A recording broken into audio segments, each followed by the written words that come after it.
Não teve barulho, não teve anúncio, mas teve mudança. Enquanto o mundo olhava para as potências tradicionais, esta seleção evoluía em silêncio. Crescia jogo a jogo, ajustava sua identidade e acumulava resultados com uma consistência que poucos percebiam. Era um processo discreto, mas extremamente eficiente. E é exatamente essa transformação que define a seleção da Austrália na temporada 2008-2009, quando também usaram essa camisa.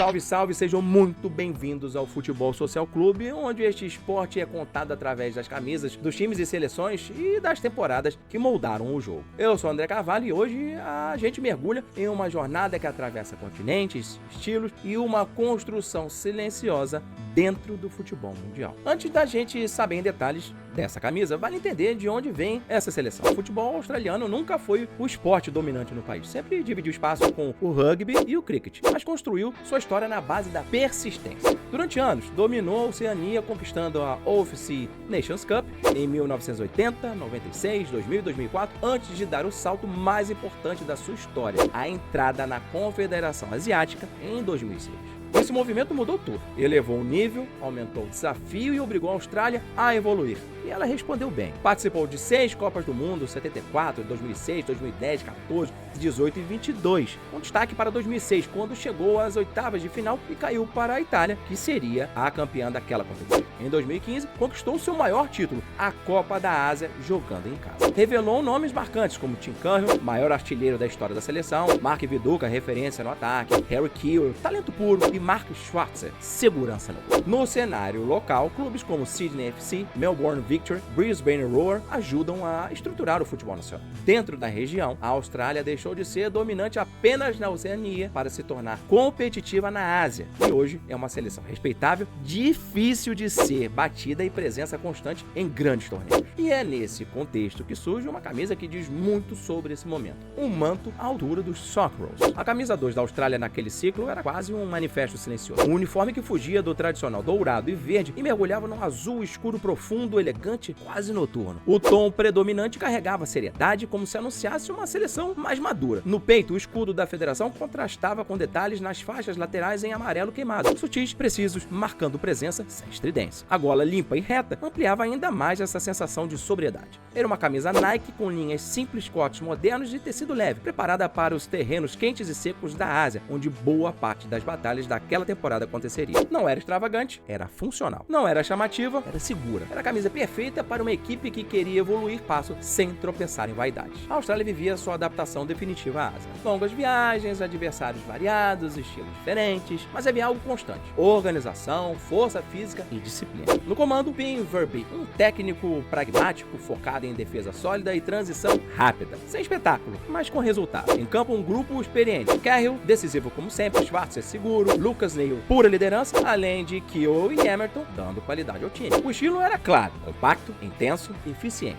Criava pouco, mas aproveitava muito. Sofria quando precisava e resolvia quando tinha chance. No esquema, um 4-4-2 equilibrado, capitaneado pelos atacantes Cahill e Kennedy. A temporada se dividia entre amistosos, Copa da Ásia e eliminatórias da Copa de 2010. Mas foi nas eliminatórias que a Austrália se impôs. No terceiro estágio, enfrentou Catar, Iraque e China. Cenário complicado e resposta sólida. 3-0 sobre o Catar em casa, com controle total, uma boa sequência de resultados e mesmo com a derrota por 1-0 para a China no último jogo, terminou líder do grupo. Classificação segura. No estágio final, o desafio aumentou. Japão, Bahrein, Uzbequistão e novamente o Catar. Estreia com vitória fora, 1-0 sobre o Uzbequistão. Depois, jogos que foram estratégicos. A atuação madura no empate sem gols com o Japão e o Catar, ambos em 0-0. Entre viagens desgastantes e jogos duros, a Austrália manteve o padrão, até que em Sydney venceu o Uzbequistão por 2-0 e praticamente selou a vaga. Classificação antecipada, campanha consistente, sem drama. Na Copa da Ásia, início irregular, 0-0 com a Indonésia e derrota de 1-0 para o Kuwait. Mas o time reagiu e voltou ao controle. Nos amistosos, um recado claro ao mundo: 2-1 sobre a Holanda fora de casa em 2008. um resultado que elevou o respeito internacional. Os números confirmaram esse momento. Em 2008, 13 jogos e 8 vitórias. Em 2009, 12 jogos e 6 vitórias. Defesa sólida, ataque eficiente e Cahill, mais uma vez, decisivo. No fim, a temporada 2008-2009 não foi sobre espetáculo, foi sobre construção. Foi quando a Austrália deixou de correr por fora e passou a ocupar seu espaço. Um time que não precisa brilhar para vencer, que não precisa encantar para se impor. E que prova, mais uma vez, que futebol é muito, mas muito mais do que um jogo. É consistência, identidade e evolução. E se você curtiu essa viagem para a Austrália, se inscreve aqui no canal, deixa seu like e segue aqui com a gente, porque toda camisa tem uma boa história para contar. E algumas mudam o rumo de um país dentro do futebol. Te espero para uma próxima jornada. Um abraço e até mais.